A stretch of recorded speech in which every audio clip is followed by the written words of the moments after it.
नमो अरहन्ताणं नमो सिद्धाणं नमो आयरियाणं नमो उवज्झायाणं नमो लोये सवसाहुणम् एसो पंचणमोकारो सव पावपणासणो मंगला नंच सवेसिम पडमं हवै मंगलम।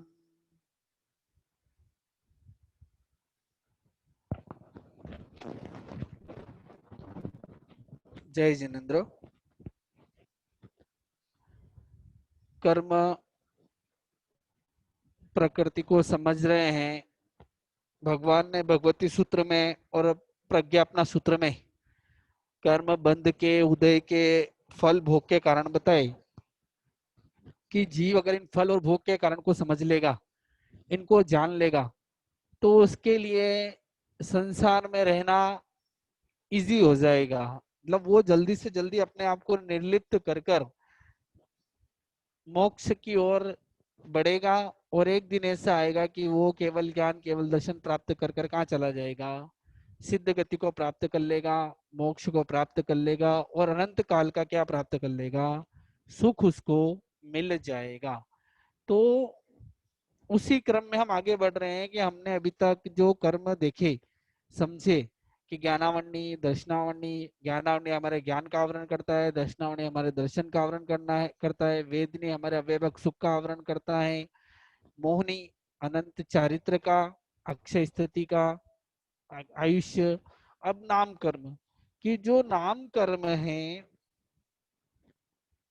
जो हमने इसकी परिभाषा पिछली बार की थी कि नाम कर्म क्या कहलाता है कि जो हमारा गुण है, कौन सा गुण है, हमारा अमूर्तिक अरूपीपना जो गुण है, उस गुण को ये प्रकट होने नहीं देता है। अब रूपी किसे कहते हैं कि जिसमें वर्ण गंध रस और स्पर्श हो, वो क्या कहलाता है, रूपी। और हमारा जो जीव है वो अरूपी है, लेकिन उस अरूपी पने को प्रकट नहीं होने देने का काम कौन करता है, नाम कर्म। तो जिस कर्म के उद्देश्य से जीवों को, दूसरी परिभाषा करते हैं कि जिस कर्म के उद्देश्य से जीवों को शरीर जाति गति सहनान संस्थान, जो ऐसी पर्याय जो मिलती हैं, वो जो ऐसी पर्याय मिलती हैं वो क्या कहलाता है, नाम कर्म के उद्देश्य से हमको मिलती है। तो जो विविध पर्याय मिली हैं, किसी को शरीर गति जाति जो मिलता है वो क्या है, हमारा नाम कर्म है। तो अमूर्त गुण को प्रकट, ये तो हमारी क्या रूपी पर्याय है, जैसे गति है जाति है शरीर है सहनन है संस्थान है, ये सब क्या रूपी पर्याय है। इन रूपी पर्याय को प्रकट हो जाती है, लेकिन अरूपी पर्याय जो है उसको प्रकट नहीं होने देता है, वो कहलाता है नाम कर्म। और ये हमको विविध पर्याय देता है कि जैसे नरक में भेज दिया, तिरंच में भेज दिया, वहां पे जो शरीर मिले, सहनन मिला, संस्थान मिला, रूप मिला, वर्ण गंध रस स्पर्श मिले, ये चीजें जो मिली, ये सब किससे मिलती है हमको, इस नाम कर्म के उद्देश्य से। अब इसमें क्या होता है, कुछ चीजें तो क्या शुभ रूप होती है और कुछ अशुभ रूप होती है। तो वो भगवान ने शुभ अशुभ करके हमको 93 प्रकृतियां यहाँ पर बताई, तराणु प्रकृतियां भगवान ने हमको बताई है। उन तराणु प्रकृतियों को हम समझेंगे कि किस तरह से हमारे क्या चीज हमको मिली हमारे शरीर में, या क्या स्थिति मिली जिससे हमको ये दुख होता है या सुख होता है। नाम कर्म दोनों प्रकार का है, शुभ नाम कर्म भी है और अशुभ नाम कर्म भी है। तो वो कैसे शुभ और अशुभ होता है उसके बंध और उदय बाद में समझेंगे, लेकिन अभी ये जो इसकी प्रकृतियां हैं, कि जब तक इसकी जो तराणु प्रकृतियां नहीं समझेंगे तो हमको शुभ अशुभ में फर्क पता नहीं चलेगा। तो पहले हम आज सिर्फ 93 प्रकृतियों पर फोकस करेंगे, और जितना हो सके उन प्रकृति से हम बोध भी प्राप्त करेंगे कि ये प्रकृति मुझे मिली है तो मेरा कितना पुण्य का उदय है, और ये मुझे नहीं मिली है तो मेरे कैसे पाप का उदय है, और मिलने के बाद भी मुझे सुख नहीं मिल रहा है तो मुझे भी क्या है, कहीं ना कहीं पाप का उदय है। तो उस चीज को समझने के लिए भगवान ने 93 प्रकृतियों का विवरण हमारे सामने दिया। तो इसमें उदाहरण भी दिया था पिछली बार कि जैसे चित्रकार होता है, पेंटर होता है, तो अलग अलग तरह के चित्र बनाता है, तो वो उसकी मर्जी है वैसे चित्र बना देता है। कभी लंबा छोटा बड़ा, किसी के हाथ पैर है छोटे बड़े, ऐसे जैसी उसकी अच्छी, कभी सुंदर चित्र भी बना देता है, कभी बेकार चित्र भी बना देता है। तो वैसे ही नाम कर्म क्या है, जैसे आपके शुभ नाम कर्म होगा तो एकदम सुंदरता, रूप, शरीर, वर्ण, गंध, स्पर्श सब अच्छे मिलेंगे। और आपके नाम कर्म अशुभ होगा तो क्या मिलेगा, सब अशुभ मिलेगी। तो वो चीज समझने के लिए भगवान ने हमको आज यहाँ पर नाम कर्म की परिभाषाओं को हम समझेंगे कि नाम कर्म जो है 93 प्रकृतियां हैं, पहले उन 93 प्रकृतियों को हम समझेंगे, फिर हम आगे बढ़ेंगे। तो सबसे पहले 93 प्रकृतियां कौन सी हैं, तो उसमें सबसे पहले लेंगे हम गति की 4 गति, नरक गति, तिर्यंज गति, मनुष्य गति और देव गति। तो गति किसे कहते हैं कि एक तो चलन क्रिया को गति कहते हैं, चलना। दूसरा, यहाँ पर यह अर्थ करेंगे कि जो सुख दुख का उपभोग कराने के लिए, जो सुख दुख का उपभोग कराने के लिए जो अवस्था हमको मिलती है ना, वो क्या कहलाती है, गति कहलाती है। और यह जिस कर्म के उदय से गति मिलती है उसे गति नाम कर्म कहते हैं। कि भाई किसी को नरक गति मिली तो नरक गति नाम कर्म, तिर्यंज गति मिली तो तिर्यंज गति नाम कर्म, मनुष्य गति मिली तो मनुष्य गति नाम कर्म, और देव गति मिली तो देव गति नाम कर्म। अब उस अवस्था का सुख दुख अनुभव कैसे, कि भाई नरक में जाएंगे तो क्या है, दुख का अनुभव होगा। तो कौन करा रहा है कि नरक गति नाम कर्म का उदय है, इसलिए हमको वहां पर जीव को प्रति समय क्या होता है, दुख होता है। तिर्यंच गति नाम कर्म का उदय होता है तो वहां पर दुख ज्यादा है, सुख कम है। मनुष्य गति नाम कर्म का उदय होता है तो जैसे कर्म होते हैं, पुण्य पाप की प्रकृतियां होती है, तो सुख दुख क्या होते हैं, समान अवस्था भी हो सकती है। और देव गति में जाए तो एकांत सुख का अनुभव होता है। तो वही चीज यहाँ पर बता रहे हैं कि गति नाम कर्म का उदय होता है, तो जीव सुख और दुख के अनुभव कराने वाली अवस्था क्या है, गति नाम कर्म है। यह गति नाम कर्म के उद्देश्य से हमको इन 4 गतियों में जाना पड़ता है, नरक गति, तिर्यंज गति, मनुष्य गति और देव गति नाम कर्म।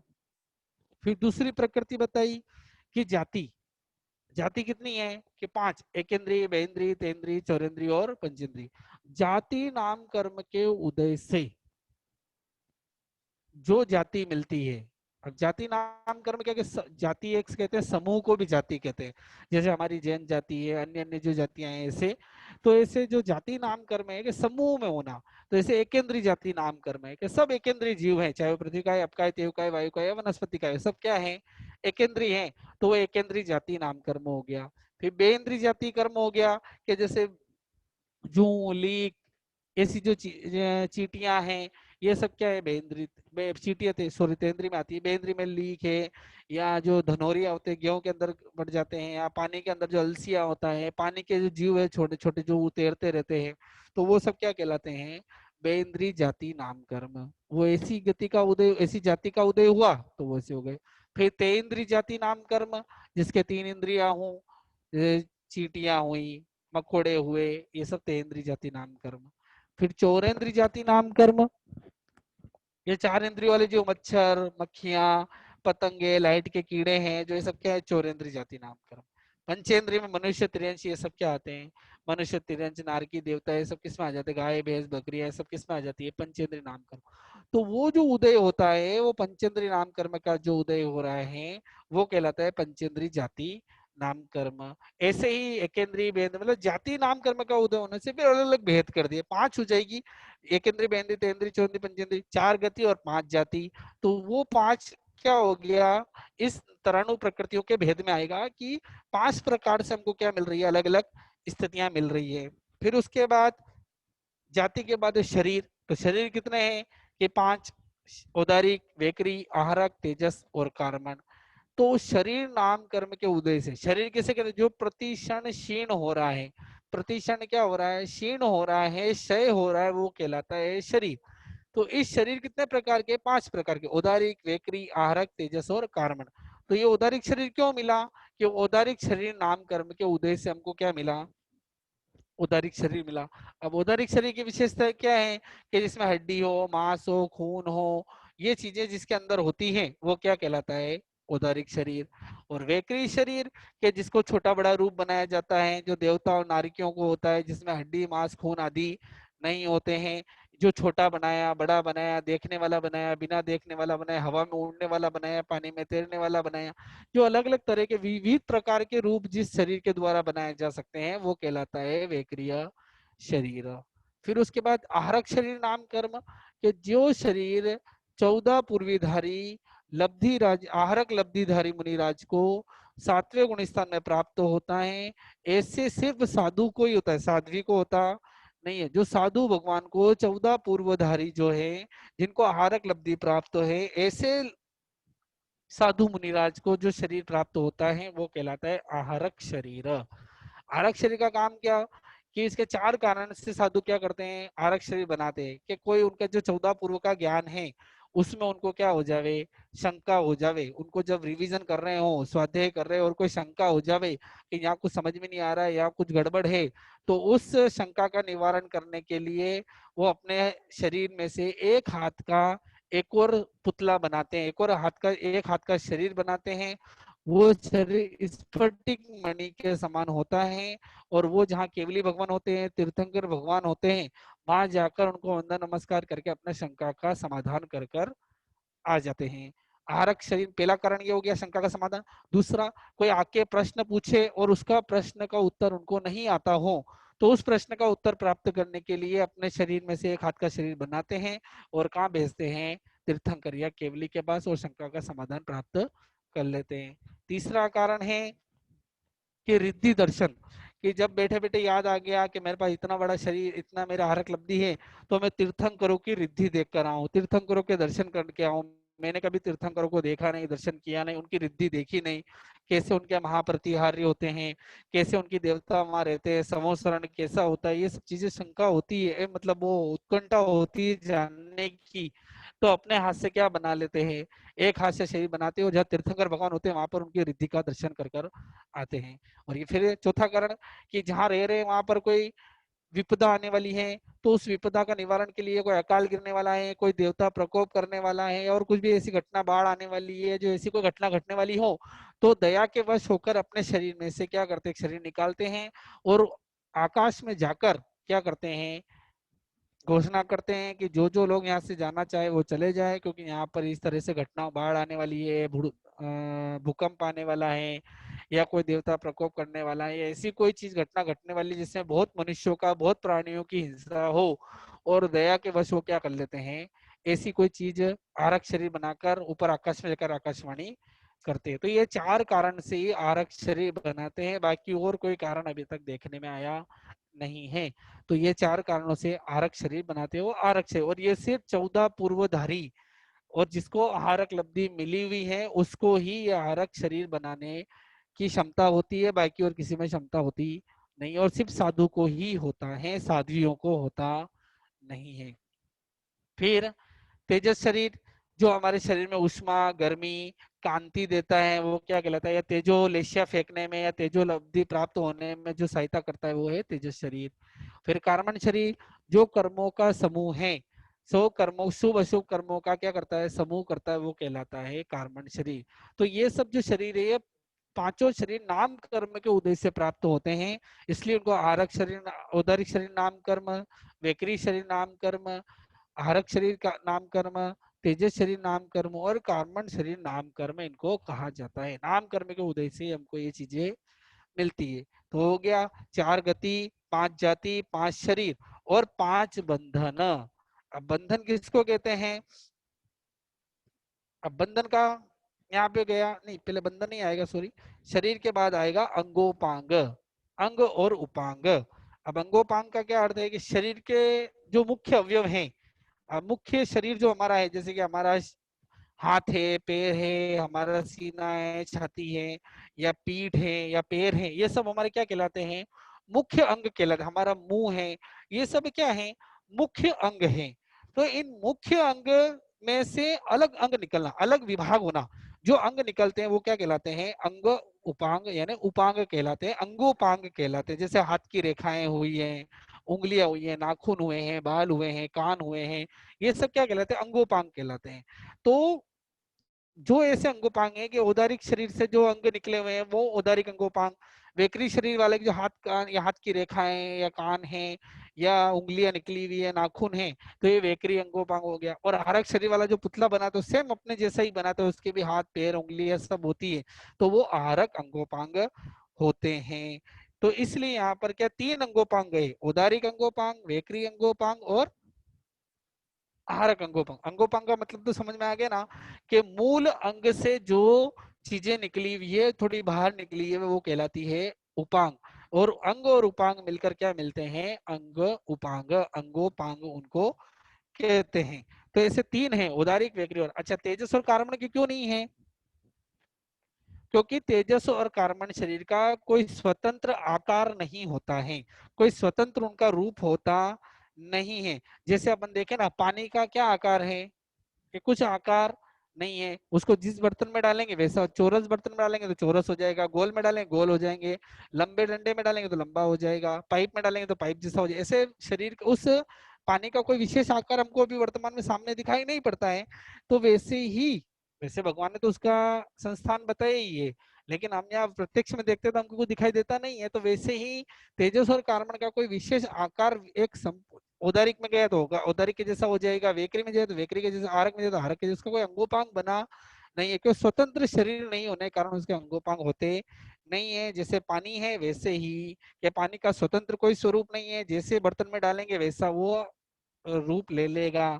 वैसे ही तेजस और कार्बन को जैसे शरीर में डालेंगे वैसा क्या होगा, वो रूप ले लेगा। इसलिए तेजस और कार्बन के कोई अंगोपांग होते नहीं है।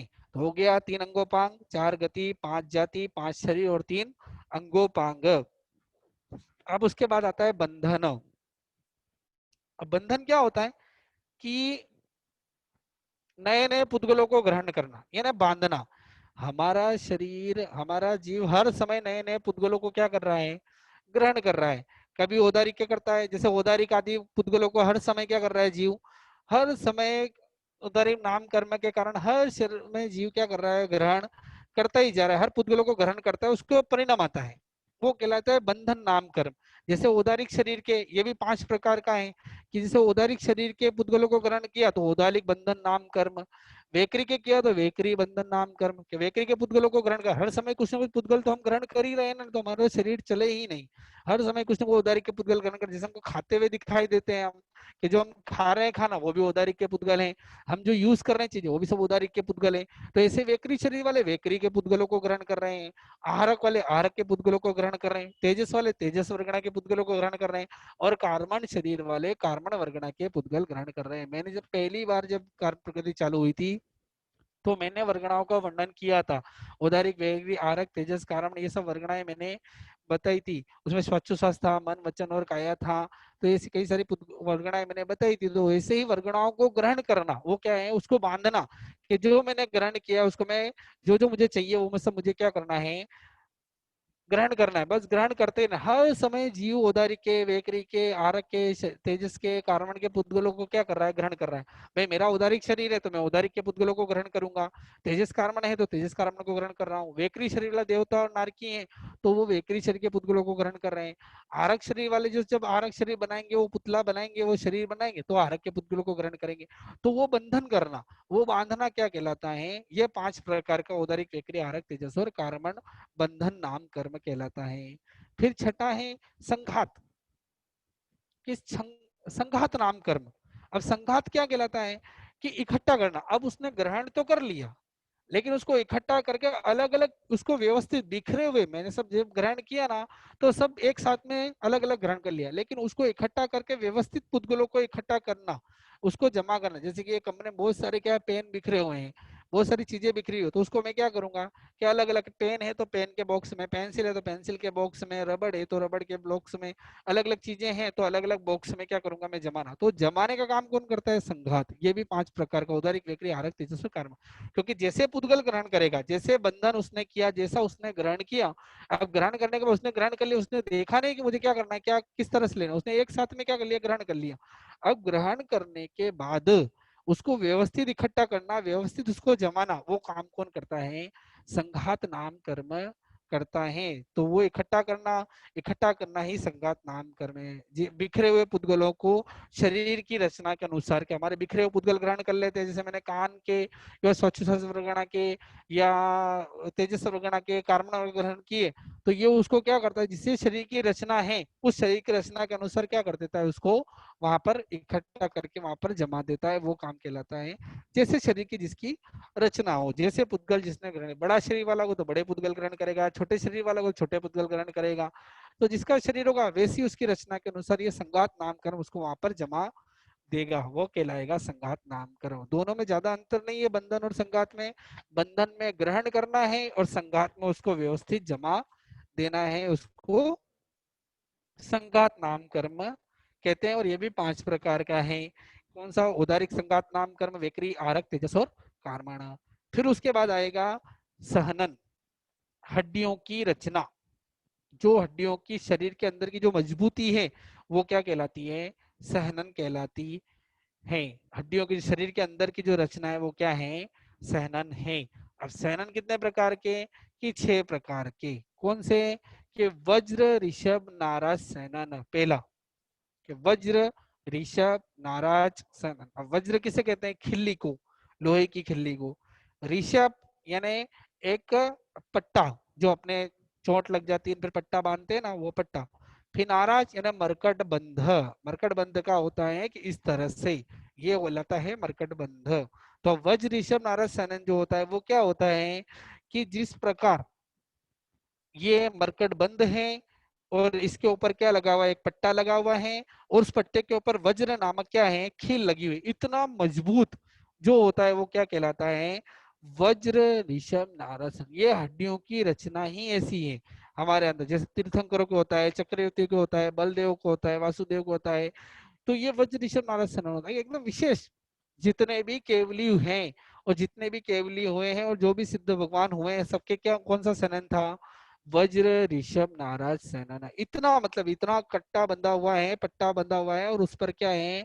पाटा बंधा हुआ है और उस पर क्या मारी हुई है? खील मारी हुई है। इतना मजबूत वो कहलाता है वज्र, ऋषभ, नाराज, सेनन। फिर उसके बाद ऋषभ, नाराज, सेनन। देखो इसमें एक शब्द निकल गया, वज्र निकल गया, तो मतलब सीधा साफ है कि वज्र यानी खिल्ली निकल गई, कि वैसे मरकट बंद है और पट्टा लगा हुआ है लेकिन खिल्ली लगी हुई नहीं है, वो कहलाता है ऋषभ, नाराज, सेनन। फिर उसके बाद है नाराज, सेनन। अब यहाँ पे क्या नहीं, ऋषभ भी निकल गया, मतलब क्या रहा? सिर्फ मरकट बंद रहा।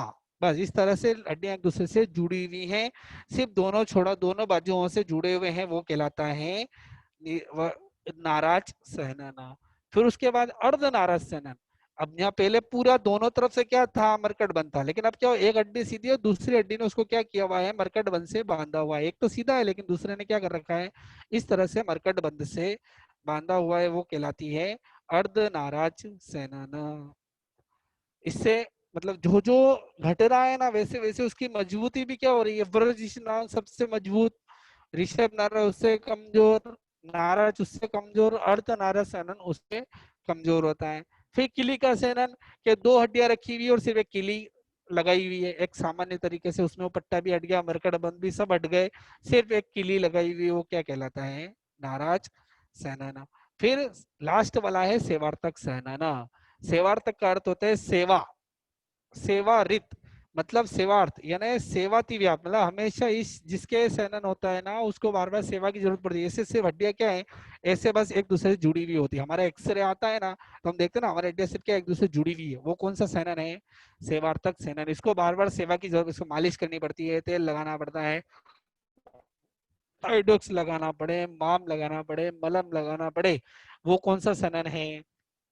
सेवार्थक सेनन है। जिसमें हड्डियों के फ्रैक्चर होते हैं, टूट जाती है, फिर पट्टा चढ़ाना पड़ता है, फिर जो सेवा करनी पड़ती है उसकी, तो वो क्या कहलाता है? सेवार्थक सेनन। बस दोनों एक दूसरे से क्या होती है? इस बस ऐसे जुड़ी हुई रहती है। तो कभी थोड़ा सा धक्का लगता है तो ऐसे ऊपर नीचे हो जाती है, फिर ऐसे हो जाती है, टूट जाती है, आड़ी टेढ़ी हो जाती है, तो वो क्या कहलाती है? सेवार्थक सेनन कहलाता है। ये 6 प्रकार का सेनन भी नाम कर्म से ही मिलता है। जैसा शुभ नाम कर्म होगा तो ऋषभ व्रज, ऋषभ, नारद, सनन मिलेगा। उससे थोड़ा अशुभ होगा, उससे थोड़ा कम शुभ होगा कर्म, तो क्या मिलेगा? ऋषभ नाराज, फिर अर्ध नाराज, नाराज, फिर अर्ध नाराज, और फिर लास्ट में पुण्य का उदय कम होगा तो कौन सा मिलेगा, सेवार्थक सेनन मिलेगा। तो ये 6 नाम कर्म के उदय से हमको क्या मिलते हैं, संस्थान संज्ञान मिलते हैं। फिर उसके बाद संस्थान, 6 प्रकार के संस्थान। संस्थान का अर्थ है शरीर के बाहरी आकृति, कि शरीर की जो आकृति है, बाहर की जो आकृति वो क्या कहलाती है, संस्थान कहलाती है। जो हमारा शरीर बाहर से दिखाई दे रहा है, जो उसकी बोलते हैं ना हाइट बॉडी जो बोलते हैं अपने, कैसा है, चौड़ा लंबा पतला, ये सब जो ऊपर से जो हमको जो आकार मिला, वो आकार क्या कहलाता है, संस्थान। सहनन में अंदर की रचना है हड्डियों की, और संस्थान में बाहर की रचना है कि बाहर से शरीर कैसा है, वो कहलाता है संस्थान। अभी संस्थान भी कितना, 6 प्रकार का, कि पहला सम चतुरस संस्थान, के जो सरखा एक सरीखा, वैसे बोलते नहीं ये दोनों, और ये जो पलाथी मारकर बैठते हैं तो यहाँ से यहाँ तक, और पैर के जो दोनों घुटने की दूरी एकदम सेम, मतलब कोई अंतर नहीं, यहाँ से यहाँ तक की दूरी मान लो 2 फीट की है, तो पैर से इस घुट जब पलाथी मारकर बैठते हैं तो दोनों घुटनों की दूरी भी कितनी होनी चाहिए, 2 फीट की, मतलब एकदम सरखा, कोई अंतर नहीं, देखने में लगे एकदम चोरस जैसा लगे, वो क्या कहलाता है, ऐसा तीर्थंकर भगवान को तो होता ही है, देवताओं को होता ही है, तो वो कहलाता है समचोरस संस्थान। दोनों एकदम सब अवयव आकृति एकदम व्यवस्थित समचोरस, वो कहलाता है समचोरस संस्थान। फिर न्यू ग्रोह परिमंडल संस्थान, की ऊपर का भाग जो हमारी नाभि है, उस नाभि से ऊपर का जो भाग है वो तो बहुत सुंदर है, लेकिन नाभि से नीचे का भाग है जो पैर आदि है, वो सब क्या है, थोड़े खराब है, उंगलियां खराब है, पैर में कोई प्रॉब्लम है, पैर थोड़े पतले हैं या जाड़े हैं। ऊपर का भाग तो एकदम सुंदर है, लेकिन नीचे का भाग क्या है, वो खराब है, वो क्या कहलाता है, न्यू ग्रोह परिमंडल संस्थान। शादी के जिसके अंदर नाभि के ऊपर के अवयव खराब है और पैर एकदम, पैर सुंदर है, किसी के पैर बहुत बढ़िया होते हैं, लेकिन ऊपर की चीजें क्या है, कि मुंह खराब है या पैर खराब है, मुंह खराब है या बाल खराब है, शरीर खराब है, मुंह टेढ़ा मेढ़ा है, तो ये सब किस कारण से, कि शादी संस्थान के कारण। और फिर कुब्जक यानी कुबड़ा, जिसके मस्तक थोड़ा टेढ़ा हो, या जिसकी छाती पेट वगैरह क्या हो, लक्षणहीन हो, पेट फूला हुआ है बहुत ज्यादा, पीठ निकली हुई है, सिर में थोड़ा सा क्या है इधर से निकला हुआ है, कोई गर्दन उठी हुई है, इस तरह के जो मतलब कुबड़ा टाइप जो कहते हैं, वो क्या कहलाता है, नामकर्म के उपजोग नामकरण संस्थान कहलाता है। फिर वामन की छोटा, जो ठिंगना जिसको बोलते हैं, कि बहुत कम हाइट वाला है, कि जिसके छाती पेट वगैरह अशुभ लक्षण वाले हैं, या हाथ पैर वगैरह आकृति छोटी है, थोड़ी पैर छोटे हैं, हाथ छोटे हैं, शरीर छोटा है, तो इस तरह की जो है वामन कहलाता है। और हुंडक यानी बिगड़ा हुआ, जिसके लक्षण, जिसके शरीर के कुछ लक्षण क्या है, खराब है, बेडोल है, आकृति क्या कहलाती है, ऐसी आकृति वाला क्या कहलाता है, हुंडक संस्थान वाला कहलाता है। जैसे कई बार होता है ना, कि जैसे लकड़ी लेके पेड़ चल रहा है, लकड़ी लेकर चलता है, एक पेड़ थोड़ा छोटा बड़ा है, या तो वो सब क्या कहलाता है, हुंडक, मतलब उसका कोई विशेष संस्थान ही नहीं है, कहीं से भी टेढ़ा, किसी का एक पे हाथ छोटा होता है, एक बड़ा होता है, तो थोड़ी बहुत जो आकृति में जो होती है, वो क्या कहलाती है जैसे देवों को तो समचोरस संस्थान ही होता है, देवों को संग्रहण नहीं होता है, क्योंकि यहाँ पर हड्डियां नहीं, वैकृत शरीर में हमने कहा था हड्डियां नहीं है, खून नहीं है, कुछ नहीं, वो क्या कहलाता है, वैकृत शरीर। तो जो देवता और नारकी है उनके हड्डियां होती नहीं है, इसलिए वहां पर संग्रहण एक भी नहीं है। लेकिन संस्थान जो आकार तो है, तो आकार कौन सा होगा, कि समचोरस संस्थान, एक ही संस्थान, एकदम शुभ संस्थान वाला ही होगा। और बाकी गर्भस्थ तिर्यंच और मनुष्य जो है उनको 6 प्रकार के संस्थान हो सकते हैं, और संगण भी 6 प्रकार के हो सकते हैं। और बाकी जो एकेंद्रीय बेंद्रीय तेंद्रीय चौरेंद्रीय वाले जो जीव हैं, असनी पंचेंद्रीय वाले जीव, उनको हुंडक संस्थान ही होता है, और सेवार्थक संगयन ही होता है। तो ये संस्थान हो गया। फिर उसके बाद हम आगे चलें तो संस्थान के बाद आएगा हमारा संगणन संस्थान हो गया। फिर उसके बाद है वर्ण गंध रस और स्पर्श की 5 वर्ण। वर्ण अपने को पता है, ये काला नीला लाल पीला और सफेद। तो वर्ण की जो स्थितियां हैं, कि कई जीवों को क्या होता है, कि जो रंग हमको मिला है, किसी को काला, कोई गोरा होता है, अपन देखते हैं कई में एकदम काले, बहुत ज्यादा काले, अफ्रीका आदि उधर काले हैं, कुछ लाल वर्ण वाले भी थोड़ी थोड़ी लाल चमक भी उनके अंदर होती है, कोई एकदम गोरे हैं, भूरे हैं बिल्कुल। तो ये किस कारण से मिला, तो ये वर्ण नाम कर्म के उदय से, कि काला पक्षी काले होते हैं, नीले होते हैं, लाल होते हैं, पीले होते हैं, सफेद, कितने तरह की जातियां, कितने तरह के वर्ण होते हैं अपने इसमें तिर्यंचों में। तो कई प्रकार के काले नीले लाल पीले सफेद तिरंगे, कई तरह के रंग वाले हमको क्या मिलते हैं, पशु पक्षी प्राणी मिलते हैं। तो किस कर्म के उदय से ऐसा मिला कि ये वर्ण नाम कर्म के उदय के कारण क्या हुआ है, ये मिला है। तो वर्ण क्या है कि सबसे पहले शरीर का रंग वर्ण का नाम कर्म के उदय से मिलता है। तो काला, जैसे कौवा है, क्या है, काला है। तो किस कर्म से काला बना, कि वर्ण नाम कर्म के उदय से। फिर नीला है कि जो पोपट आदि है, तोता आदि है, वो इस कर्म से। लाल के लाल गाय होती है, लाल पशु पक्षियां होती हैं वैसे। पीला पतंग आदि होते हैं, पीले भौरे आदि होते हैं, जो मधुमक्खी आती है वो पीली होती है। सफेद के हंस वगैरह हैं, या सफेद हाथी होते हैं, सफेद अपने शेर होते हैं।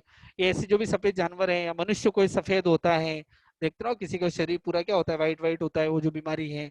तो वो बीमारी किस लिए हुई, कि ऐसा ही वर्ण में पहले अच्छा था, लेकिन वो वर्ण का उदय आया तो वो क्या हो गया, पूरा व्हाइट हो गया। तो ये सब क्या है कि कर्म पानी। और कई बार देखते हैं ना, अलग अलग जानवरों में तो कितने सारे कलर दिखते हैं, लेकिन कहते हैं कि मूल तो पांच ही वर्ण हैं। उन पांचों को मिलाकर अलग अलग तरह के वर्ण क्या हो जाते हैं, जीवों को मिल जाते हैं। तो वो भगवान समझा रहे हैं कि अलग अलग चीजें मिलने के कारण हमारे यहाँ देख, हम कलर तो पांच ही होते हैं, लेकिन जब कलर करवाते हैं दो को तीन कलर मिला दिए, दो कलर मिला नया कलर हो गया। तो ऐसे पांच को मिलाने से अलग अलग कलर बन जाते हैं। एक को मिलाया, दो को मिलाया, काले को नीले में मिलाया, नीले को काले में मिलाया, वह सफेद में मिलाया, तो ऐसे पिंक कलर बन जाते, कई सारे कलर ऐसे बनते बिगड़ते रहते हैं। तो वो किस कारण से हो रहा है, ये अपन प्रत्यक्ष देख रहे हैं। तो हमारे यहाँ भी जो तिरंचों में जो अलग अलग कलर मिलते हैं ना, वो उनके कोई ऐसे ही काला नीला ऐसे ही वर्ण नाम कर्म बांधा कि दो तीन कलर मिलकर नया कर्म उदय में हो गया, तो कई अच्छे भी लगते हैं। कुछ का क्या होता है, अब ये भी क्या होता है कि उनके ऐसे कर्म का उदय होता है, शुभ कर्म का उदय होता है, तो हमको हंस अच्छा लगता है, लेकिन कौवा काला होता है तो काला अच्छा लगे, काला कुत्ता किसी को अच्छा लगता है, किसी को बुरा लगता है। तो ये वर्ण भी क्या शुभ अशुभ होते हैं, कि कोई वर्ण तो क्या है, हमको देखने से अच्छा लगता है, और कोई वर्ण हमको देखने से अच्छा नहीं लगता है। तो ऐसे हमारा शरीर हमको कैसा चाहिए, सबको अलग अलग अच्छा लगता है, किसी को काला अच्छा लगता है, किसी को गोरा अच्छा लगता है। हमारे बाल है, हमको कैसे चाहिए, काले चाहिए, सफेद किसी को नहीं चाहिए। और रसगुल्ले कैसे चाहिए, सफेद चाहिए। तो वो चीजें जो है कि हमको जहां जहां हमारी आसक्ति है, वैसे क्या है, उसी प्रकार का हमको वर्ण शुभ और अशुभ क्या दोनों चीजें होती हैं। तो जिसके कारण से ये जो शरीर के ऊपर, किसी का शरीर किसी का काला होता है, नीला होता है, लाल होता है, पीला होता है, या सफेद होता है, तो वो क्या होता है, वर्ण नाम कर्म के उदय से। काला वर्ण, नीला वर्ण, लाल वर्ण, सफेद वर्ण, ऐसे नाम कर्म के उदय से होता है। फिर दूसरा वर्ण के बाद गंध, के दो गंध नाक के द्वारा जो अनुभव हो सके वो कहलाती है गंध। तो गंध भी कितने प्रकार की, दो प्रकार की, सुरभि गंध और दुर्भी गंध। तो दुर्विगंध शरीर, किसी का शरीर क्या होता है, सुगंधी होता है। जैसे कि आप तीर्थंकरों का शरीर ले लो, एकदम सुगंधित वातावरण वाला शरीर होता है, पास जाके बैठते हैं तो एकदम खुशबू आती है। और किसी का शरीर क्या होता है, दुर्विगंध, कि किसी के पास बैठते हैं तो शरीर की दुर्गंध निकलती है। जैसे कि कई तिर्यंच ऐसे होते हैं, कई मनुष्य भी ऐसे होते हैं जिनके पसीने आदि से क्या निकलती है, दुर्गंध निकलती रहती है। या ऐसे जो मतलब जो ये क्या बोलते हैं, मच्छी मार आदि जो आदमी होते हैं, वो उनका शरीर ऐसे ही होता है। हिंसा करने वालों के शरीर में से दुर्गंध निकलती है, और जो जीवदया आदि करते हैं उनके शरीर में से सुगंध निकलती है। साता करेंगे तो साता का अनुभव होता है। तो ऐसे दुख देते हैं तो उनके शरीर में भी ऐसे ही वर्ण गंध स्पर्श उत्पन्न हो जाते हैं। फिर रस, के जीभ के द्वारा जो हम अनुभव कर सके, कि जीभ के द्वारा, कि किसी का क्या होता है, अब रस तो अपने को पता ही है, तीखा कड़वा कसेला खट्टा और मीठा। तो अब किसी का शरीर क्या होता है कि तीखा होता है। तो तीखा कैसे हो, जैसे मिर्ची का शरीर क्या है, जो एकेंद्रीय जीव है मिर्ची, वो क्या है, मिर्ची तीखा। तो तीखा किस कारण से बनी, कि रस, तीखा रस नाम कर्म के उद्देश्य से मिर्ची का शरीर क्या है, तीखा है। वो कोई उसका स्वभाव नहीं है, लेकिन ऐसे पूर्व भाव में से बांधे तो अब शरीर कैसा हो गया, तीखा हो गया। कड़वा, के करेला कड़वा होता है, तो करेला कड़वा क्यों है, कि ऐसे ही वर्ण तीखा नाम कर्म बांधा तो क्या हुआ, एक कड़वा बांधा तो कड़वा नाम कर्म। कसेला, आंवला कसेला है। खट्टा, नींबू खट्टा है। और मीठा, गन्ने का रस आदि क्या है, मीठे हैं। तो इसके कारण क्या हुआ, मीठा नाम कर्म हो गया। तो ये जो रस है, इन रस के उदय के कारण क्या हो रहा है, जीव के द्वारा जो अनुभव कर रहे हैं, हमारे शरीर जो हमारा खुद का, कहीं मनुष्य के शरीर में भी ये वर्ण गंध या ये रस होते हैं। किसी का शरीर तीखा होता है, कड़वा होता है, कसेला होता है, खट्टा होता है, मीठा होता है। अब वो अपन जो तो टेस्ट करते नहीं है, लेकिन फिर भी ये जो हम एक इंद्रिय आदि से इसको समझ सकते हैं कि करेला कड़वा होता है, नींबू खट्टा होता है, गन्ना मीठा होता है, मिर्ची तीखी होती है और आंवला कसेला होता है। तो ये तीखा कड़वा कसेला रस हम एक इंद्रिय के द्वारा समझ सकते हैं। फिर उसके बाद स्पर्श नाम कर्म के चमड़ी के द्वारा जो अनुभव हो सके उसको स्पर्श नाम के, कठोर कोमल हल्का भारी ठंडा गरम लूखा चिकना। तो एक इस कर्म का उदय है कि कठोर क्या है, पत्थर बहुत कड़क होता है, कठोर होता है, एक इंद्रिय जीव है, कठोर है। हल्का क्या है, पत्ते हैं। कोमल क्या है, कठोर के बाद कोमल के, अपन जैसे देखते हैं कि कमल का फूल है, गुलाब का फूल है, कितने कोमल होते हैं, एकदम कोमल होते हैं। तो ये किस कारण से कि ये कोमल नाम कर्म। हल्का, पेड़ के पत्ते हल्के होते हैं, भारी पेड़ पूरा भारी होता है लेकिन पेड़ के पत्ते हल्के होते हैं, और लोहा भी भारी होता है। उसके बाद चिकना, घी तेल आदि जो है वो क्या है, चिकने हैं। खुरदुरा, जैसे गाय की जीभ है, जैसे हमारे आँख की कीकी है ना, ये भी बहुत चिकनी होती है। या खुरदरा है, पेड़ की एड़ी है हमारी, या गाय की जीभ है, खुरदरी होती है। ठंडा है, पानी है, केंद्रीय जीव है, ठंडा है। और गर्म, अग्नि है, वो क्या है, गर्म है। तो किसी भी जीव का क्या है, किसी जीव में कठोरपना ज्यादा होता है, कठोर कर्कश। हमारे शरीर में हम देख ले, पैर की एड़ी हमारी खुरदुरी है, हड्डियां हमारी भारी है, बाल हमारे हल्के हैं, नाखून हमारे क्या है इस तरह से। आँख की कीकी है, ये क्या है, चिकनी है। कान की जो ये लो है, ये ठंडी है, एक एक गर्म है, ठंडी है। जीभ हमारी खुरदुरी है। तो ऐसे अलग अलग प्रकार के हमारे शरीर में हम क्या कर सकते हैं, ये घटा सकते हैं कि हमारे शरीर में भी ये आठों क्या है, आठों प्रकार के स्पर्श हमारे शरीर में ही पाए जाते हैं। तो इस प्रकार से जीवों के, किसी के कैसा, किसी के क्या बहुत ज्यादा ठंडा होता है, किसी के बहुत ज्यादा गर्म होता है, कोई का शरीर बहुत ज्यादा भारी होता है, कोई बहुत ज्यादा हल्का होता है। तो किस कारण से हो रहा है कि लोहा पत्थर होता है वो भारी होता है, बड़ा पत्थर हो, शिला हो, चट्टान हो तो कितनी भारी होती है, लेकिन पेड़ के पत्ते हैं, पेड़ भारी है लेकिन पेड़ का पत्ता क्या है, बिल्कुल हल्का है। तो ये इस तरह के स्पर्श नाम कर्म के कारण क्या हो रहा है, ऐसा अनुभव होता है, वो स्पर्श नाम कर्म कहलाता है। तो ये वर्ण गंध रस और स्पर्श, वर्ण में 5 वर्ण, गंध में 2 गंध, सुरभि गंध दुर्गे गंध, और स्पर्श में 8 स्पर्श, स्पर्श खुरदरा कोमल हल्का भारी ठंडा गर्म लूखा चिकना। और उसके बाद ये वर्ण गंध रस, और रस में आ गया तीखा कड़वा कसीला खट्टा मीठा, और स्पर्श में। तो ये 20 वर्णाधिक जो है, ये भी नाम कर्म के उदय से ही हमको मिलते हैं। फिर उसके बाद आगे चलें तो हम अनुपूर्वी, देखो हमारे जीव का जो स्वभाव है ना, वो स्वभाव है एकदम सीधा ऊपर जाना, सीधा कहीं रुकने का कोई स्वभाव ही, सीधा ऊपर जाना। लेकिन हमारे कर्म ऐसे होते हैं, उन कर्मों के उदय के कारण क्या होता है कि जीव को अलग अलग गतियों में जाना पड़ता है। जैसी गति करेंगे वैसी क्या मिलेगी हमको बोले। तो ये उस जीव के कर्म के अनुसार उसको अलग अलग जगह ले जाने वाला कर्म कहलाता है अनुपूर्वी नाम कर्म। कि मेरा स्वभाव है ऊपर जाना, लेकिन मैंने कर्म किए हैं नरक गति के जाने योग्य, तो अनुपूर्वी कर्म नाम। और मरने के बाद, और ये है ना, मरने के बाद ही उदय में आता है, पहले उदय में आता ही, जैसे ही काल किया और ये उदय में आ जाता है। और तुरंत कहाँ जाना है कि नरक में जाना है, सीधा नरक में आपको लेके जाएगा। तिरंज में जाए तिरंज में लेके जाएगा, मनुष्य में जाना है मनुष्य में लेके जाएगा, और देवता में जाना है तो देवगति में लेके जाएगा।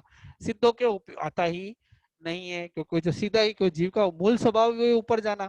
लेकिन ये क्या करता है कि हमारे कर्म के अनुसार तुरंत उदय में आ जाता है, और हमको जहाँ वक्र गति में जहाँ जाना है ये वहां हमको ले जाता है। जैसे कि बेल होता है ना, गाड़ी चलाते हो तो बेल अपने हिसाब से क्या होता है, टेढ़ा मेढ़ा चलता है।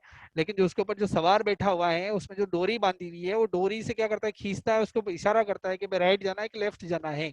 तो ये उस बेल को संभालने वाले के, हमारी आत्मा बेल के समान कही है कि वो टेढ़ी सीधा जाना, उसका तो सीधा जाना, लेकिन चलाने वाले को पता है कि कहाँ ले जाना है इसको, कि राइट में ले जाना है, लेफ्ट में ले जाना है, कि सीधा ले जाना है, कि पीछे ले जाना है, कि नीचे ले जाना है। तो वो उसके हिसाब से चलाता है। तो अनुपूर्वी नाम कर्म भी यही काम करता है कि जीव को कहाँ ले जाता है, एकदम सीधा व्यवस्थित तरीके से जहां उसको जाना है वहां पर लेके जाता है, वो है अनुपूर्वी नाम कर्म। फिर उसके बाद है, जैसे 4 अनुपूर्वी है, नरकानुपूर्वी, तिर्यंचानुपूर्वी, मनुष्यानुपूर्वी और देवानुपूर्वी। फिर उसके बाद है विहायो गति। विहायो गति हमको त्रस नाम कर्म के उदय से जीव को चलने की शक्ति मिलती है। हमको चलने की जो शक्ति मिली ना, वो कौन से कर्म से मिली? त्रस नाम कर्म के उदय से। जैसे कि बैल, ऊंट, कुत्ते, बिल्ली, बंदर सब चलते ही हैं, तो चलने की शक्ति किससे मिली? मनुष्य भी चलता है, तिरंजी भी चलता है, सबको चलने की शक्ति मिली त्रस नाम कर्म के उदय। लेकिन सबकी चाल में चलने में सबके अंतर होता है। जैसे ही उनकी चाल में भी शुभ अशुभ होता है, तो इसमें भी दो प्रकार की, शुभ विहायो गति और अशुभ विहायो गति। कि जो दूसरों को प्रिय लगे, जब व्यक्ति चलता है तो दूसरों को प्रिय लगे, वो क्या कहलाती है? शुभ विहायो गति, है ना, उसकी चाल अच्छी लगना। जैसे कि क्या होता है, जैसे कि गाय चलती है, हाथी चलता है, ऊंट चलता है, तो क्या लगता है कि बहुत अच्छा लगता है कि देखो इसकी चाल चल, बोलता है हंस की चाल चलना, या हाथी की चाल चलता है, बड़े आराम से चलता है, तो वो शुभ गति चाल मानी गई है। और अशुभ, जैसे ऊंट चलता है, गधा चलता है, कौवा उड़ता है, तो वो क्या होती है? अशुभ चाल होती है। तो ये क्या कहला रहे हैं कि ये दो प्रकार की शुभ, मतलब शुभ चल रहा है, दूसरों को उसके चलने से दूसरों को प्रिय लगती है, उसकी चाल दूसरों को प्रिय लगती है, वो शुभ विहाय गति। और जो दूसरों को अशुभ लगती है वो अशुभ विहायो गति होती है। तो ये यहाँ पर हो गई अपनी 14 प्रकृतियां मैंने बताई, गति, जाति, शरीर और अंगोपांग, फिर बंधन, संघात, संस्थान, सहनन, वर्ण, गंध, रस, स्पर्श, और 13वां है अनुपूर्वी, और चौथी है विहाय, 14वां है विहाय गति। ये 14 को जोड़ेंगे तो 65 प्रकृतियां हो जाती है। 93 में 65 यहाँ पर हो चुकी है। जैसे गति के 4, जाति के 5, शरीर के 5, अंगोपांग के 3, और उसके बाद अपने बंधन के 5, संघात के 4, सहनन के 6, संस्थान के 6, और उसके बाद वर्ण के 5, गंध के 2, रस के 5 और स्पर्श के 8, और विहाय गति के 2 और अनुपूर्वी के 4, ऐसे करके 14 होती है। 14 इसको पिंड प्रकृतियां बोलते हैं, कि भाई इनके एक अलग अलग समूह बना हुआ, इसलिए इसको पिंड प्रकृतियां बोलते हैं। तो ये 14 पिंड प्रकृतियां जो हैं, इन 14 की 65 प्रकृतियां होती है। तो ये हो गया, ठीक है, 65 प्रकृतियां हो गई। अब आगे बढ़ेंगे। अब यहाँ पर 8 प्रकृतियों को लेंगे, उनको प्रत्येक प्रकृति अपन यहाँ पर कहते हैं। तो प्रत्येक प्रकृति में सबसे पहले लेंगे अगुरु लघु, कि जिस कर्म के उद्देश्य से जीव का शरीर ना ज्यादा भारी हो ना ज्यादा हल्का हो, जो सुख पूर्वक क्या कर सकता है, गमन आदि की क्रिया करने का स्वभाव वाला हो, पुद्गल अगुरु लघु परिणामी वाला होता है। जैसे हमारा जो शरीर है ना, हम आराम से चल रहे हैं, हमारा शरीर 70 किलो का, 80 किलो का, 90 किलो का हो, लेकिन हम आराम से चल रहे हैं। क्यों चल रहे हैं? ये अगुरु लघु नाम कर्म के उद्देश्य से चल रहे हैं। हमको 10 किलो का वजन दिया जाए ना, तो हम नहीं चल सकते ज्यादा दूर तक, लेकिन हमारा शरीर 70 किलो का है, लेकिन हम आराम से दौड़ रहे हैं। और 10 किलो का सामान लेकर हम नहीं दौड़ सकते, लेकिन हमारा शरीर 70 किलो का लेकर हम क्या करते? दौड़ रहे हैं, भाग रहे हैं, ऊपर चढ़ रहे हैं, नीचे कूद रहे हैं, सब कर रहे हैं। किस कर्म के उद्देश्य से? अगुरु लघु नाम कर्म के उद्देश्य से। तो हमारा शरीर ही हमको भारी ना भारी लगता है ना हल्का लगता है, सुख पूर्वक अपन गमन कर सकते हैं, वो कहलाता है अगुरु लघु नाम कर्म। तो ये हो गया अगुरु लघु नाम कर्म। फिर उसके बाद उपघात नाम कर्म। अब उपघात नाम कर्म क्या है? कि जिस कर्म के उद्देश्य से, मतलब उपघात नाम कर्म के उद्देश्य से क्या होता है, कि जैसे हमारा शरीर, मतलब खुद को ही क्या देना है, कष्ट होता है। जिस कर्म के उद्देश्य से हमको खुद को ही कष्ट हो, जैसे कैसे कि 6 उंगलियां हो जाना, किसी के 6 उंगलियां हो जाती है, किसी के दांत ज्यादा या कम ज्यादा होते हैं, टेढ़े ज्यादा होते हैं, टेढ़े मेढ़े होते, कोई दांत बड़ा होता है, किसी के दांत बाहर होते हैं, किसी के अंदर होते हैं, तो उनको खुद को ही उसको मिला है, लेकिन उससे क्या, तो खुद को ही तकलीफ होती है। वो क्या कहलाता है? उपघात नाम कर्म कहलाता है। कि जो पीड़ा कारक बनता है, खुद के अवयव खुद के लिए ही पीड़ाकारी बन जाते हैं, वो क्या कहलाता है? उपघात नाम कर्म कहलाता है। कई बार क्या होता है, खुद जीव इसको उदय भी कर लेता है, कोई आत्महत्या कर लेता है, शरीर में खुद ही क्या कर लेता है, कि मान लो जहर खा लिया, तो खुद के कर्म के कारण, खुद के उदय कारण क्या कर लिया, उपघात कर लिया, तो मरना है। कोई जल के मर जाता है, कि उसने क्या जला लिया अपने आप को, जल के मर रहा है, अब फिर लगता है कि मैं तो जल गया, मेरे को जलन हो रही है, मैं तो मरने वाला हूँ, तो खुद ने ही क्या किया है, तो ये उपघात नाम कर्म है। तो अगुरु लघु नाम करो, और फिर बस उपकार, ये खुद का शरीर, खुद को, खुद की क्रिया, या खुद का ही शरीर स्वयं को ही पीड़ा देवे, वो कहलाता है उपघात नाम कर्म। फिर पराघात नाम कर्म क्या कहलाता है? कि जिस कर्म के उद्देश्य से क्या होता है, कि दूसरों को पराभव कर देता है, वो इतना उसमें तेज होता है कि कोई उसके सामने नहीं बोल पाता है, कोई उसके सामने आवे तो उसके किसी बोलने की ताकत नहीं है। इतनी उसके अंदर क्या होती है, शक्ति होती है कि वो भले करता कुछ नहीं है, लेकिन उसके इस प्रकार के कर्मों का उदय होता है कि कोई उसके सामने आता है तो वो ऑटोमेटिकली क्या होता है, शांत हो जाता है। उसके इतना कर्मों का तेज होता है, उसको इतना प्रबल दिखाई देता है, इतना प्रतापी दिखाई देता है कि मोटे मोटे बलवान या राजा महाराजा भी, भले वो है कुछ नहीं, भले नगर का सामान्य सेठ है, लेकिन बड़े बड़े राजा भी क्या उसके सामने झुक जाते हैं कि नहीं, इसके सामने अपने को ज्यादा कुछ बोलना नहीं है। और उसके दर्शन के लिए या लोग मतलब उसके दर्शन मात्र से ही सामने वाला भले कितना बड़ा ताकतवर हो वो शांत हो जाता है। कोई करता कुछ नहीं है, लेकिन कोई आघात किसी को, भले किसी कुछ किया नहीं है, लेकिन ऐसे कर्मों का उदय सामने बैठे और व्यक्ति शांत हो जाता है, ये कहलाता है पराघात नाम कर्म। अब उच्च श्वास नाम कर्म, कि जिस कर्म के उदय से हमको सांस लेने में और छोड़ने में कोई तकलीफ नहीं हो, शुभ सुख पूर्वक सांस लेते हैं और सुख पूर्वक क्या करते हैं, सांस छोड़ देते हैं, वो कहलाता है स्वाच्छोश्वास नाम कर्म। फिर आता है आतप नाम कर्म, कि जिस कर्म के उदय से जीव का शरीर तो ठंडा है, लेकिन उसका प्रकाश जो उसकी आभा निकलती है वो गर्म होता है, वो कहलाता है आतप नाम कर्म। जैसे सूर्य के जो रत्न है, वो सूर्य के जो रत्न है वो तो क्या ठंडे हैं, लेकिन उनसे जो प्रकाश निकल रहा है वो क्या है, सूर्य के विमान जो हमको दिखाई देता है उसके नीचे जो ये रत्न दिखाई देते हैं, ये रत्नों का प्रकाश हमको अनुभव होता है। तो वो रत्न तो ठंडे हैं, लेकिन उनका प्रकाश हमको क्या हो रहा है, गर्म अनुभव हो रहा है, वो कहलाता है आतप नाम कर्म। इस कर्म के उदय से क्या, ये सिर्फ क्या है कि सिर्फ सूर्य के विमानवासी देवताओं को ही क्या होता है, जो सूर्य का विमान में जो रत्न है, जो एकेंद्रीय जीव है पृथ्वी काय के, उनमें ही अभी तक ये देखने में आया है कि उनका शरीर तो ठंडा है, लेकिन उनका जो प्रकाश जो निकल रहा है हमको गर्म अनुभव हो रहा है। किस कारण से हो रहा है, कि उनके ऐसे आतप नाम कर्म का क्या है, उदय है। अग्नि में ऐसा उदय होता नहीं है। कई लोग बोलते हैं कि अग्नि भी तो गर्म है, लेकिन अग्नि का शरीर ठंडा नहीं है। अग्नि में हाथ डालेंगे तो क्या होगा, हमारा हाथ जल जाता है। और वो प्रकाश देती है, वो लाल वर्ण का देती है, और लाल वर्ण नाम कर्म के उद्देश्य उसका प्रकाश लाल होता है, लेकिन सूर्य का प्रकाश क्या सफेद है, तो वो हमको इस प्रकार से दिखाई देता है। इसलिए अग्नि में नहीं माने, आतप नाम कर मात्र सूर्य के विमान में जो रत्न जड़े हुए हैं उनका ही आतप नाम कर्म का उदय, शरीर ठंडा है प्रकाश गर्म है। फिर उसके बाद है उद्योत नाम कर्म, के जिनका शरीर भी ठंडा है और प्रकाश भी ठंडा है। जैसे चंद्र का, चंद्र में जो चंद्र के विमान में जो नीचे जो पृथ्वी काय के जो हीरे लगे हुए हैं वो क्या है, सब क्या है, ठंडे हैं, और प्रकाश भी क्या है, शीतल प्रकाश आता है। ऐसे ग्रह का, नक्षत्र का, तारों का सबका समझ लेना चाहिए कि शरीर भी ठंडा है और उनका प्रकाश भी क्या है, ठंडा होता है।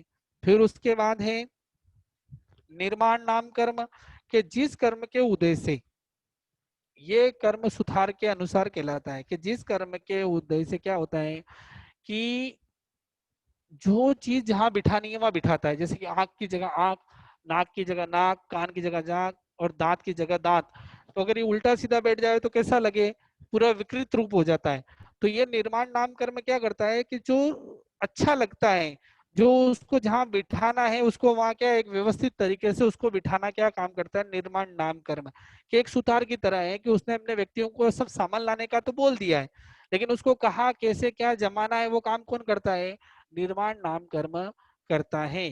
कि एकदम व्यवस्थित लाना है और ला के रख दिया, और फिर उसको कैसे क्या मूर्ति बनाने वाले ने सब तरह की चीजें मंगवा ली है, लेकिन अब उसको कान कहाँ रखना है, मुंह कहाँ रखना है, नाक कहाँ रखनी है, आंखें कहाँ रखनी है, हाथ कैसे रखने हैं, पैर, हाथ की जगह पैर नहीं आ जावे, तो ये सब ध्यान कौन रखेगा, वो बनाने वाला रखता है, मेन कारीगर जो है। वैसे ही यहाँ पर निर्माण नाम कर्म हमारा मेन कारीगर है, कि उसको पता है कि इसका हाथ पैर आंख नाक इसके कर्म के अनुसार कहाँ इसको रखने, व्यवस्थित रखने का काम जो है, जहाँ उसको अच्छा लगे, जब वो क्या रखता है, निर्माण नाम कर्म रखता है।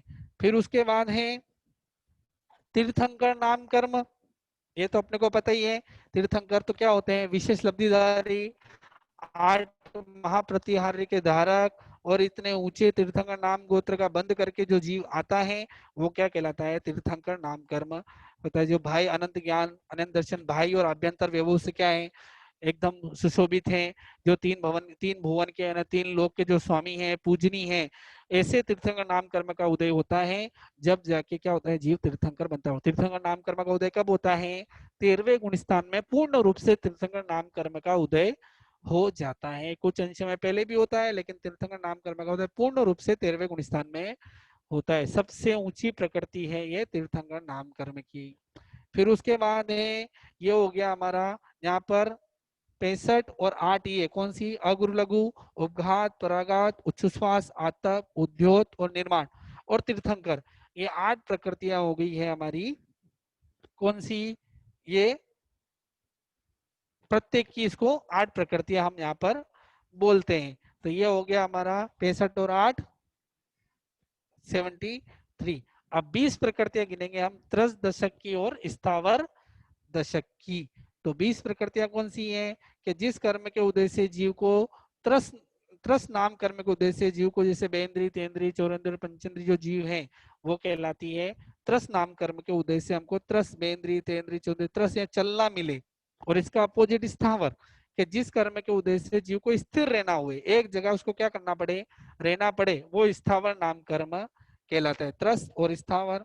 फिर बादर, जिस बादर नाम कर्म के उद्देश्य जिसको हम देख सकते हैं वो कहलाता है बादर। तो बादर नाम कर्म के उद्देश्य जो जीव दिखाई देते हैं वो है बादर नाम कर्म।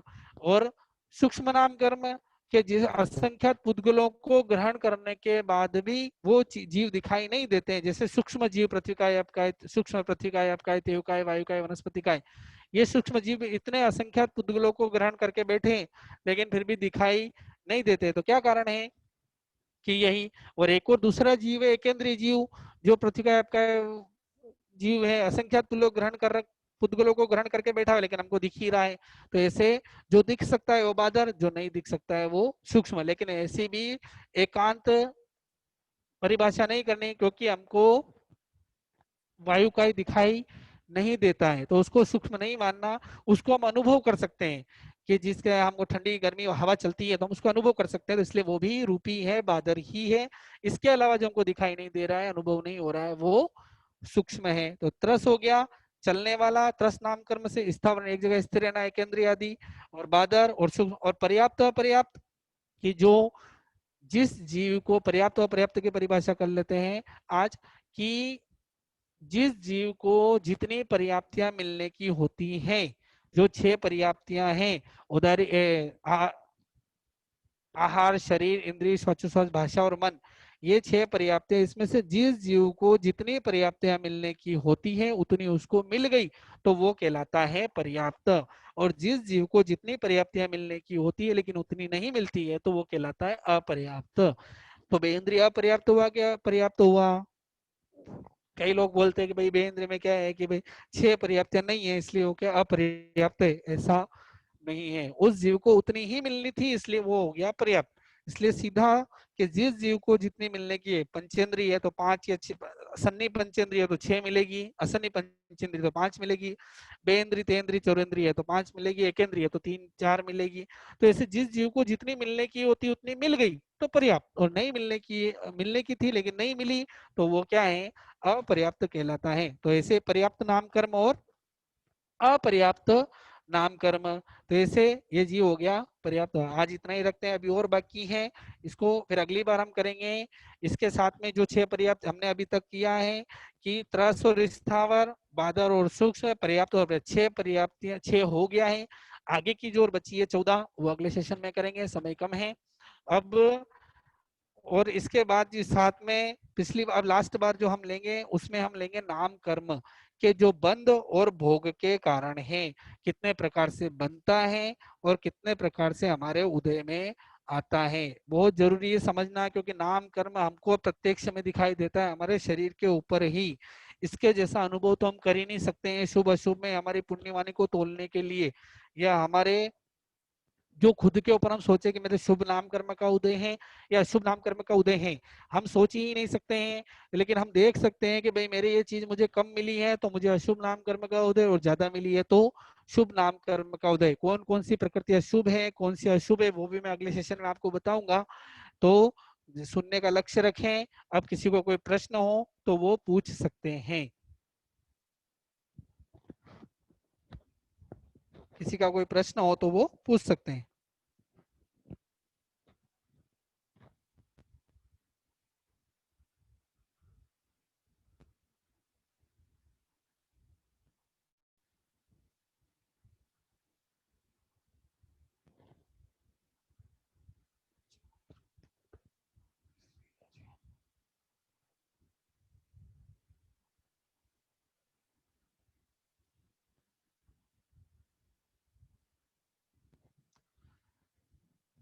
तो नाम कर्म का हम अगली बार और विवेचन बाकी रहा है। बहुत विस्तृत वर्णन है, लेकिन अपना समय कम है, अब अपने को पूरा भी करना है कर्म प्रकृति का थोकड़ा। अब थोड़ा ही बचा है नाम कर्म, लगभग अगली बार इसको हम पूरा कर देंगे।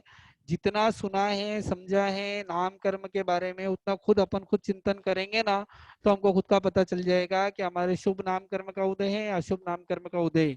तो शुभ को अशुभ में जो नहीं परिवर्तन हुए, जो अशुभ है उसको ही सहन करेंगे तो अशुभ शुभ में परिवर्तन हो जाएगा। शुभ को अशुभ में परिवर्तन करने का काम तो हम कई बार करते ही हैं, लेकिन अब आगे ऐसा नहीं करेंगे, ऐसा ध्यान रखेंगे तो हमारा जरूर एक दिन कल्याण होगा। जय जिनेन्द्र। आप सब पधारे, इसके लिए बहुत धन्यवाद।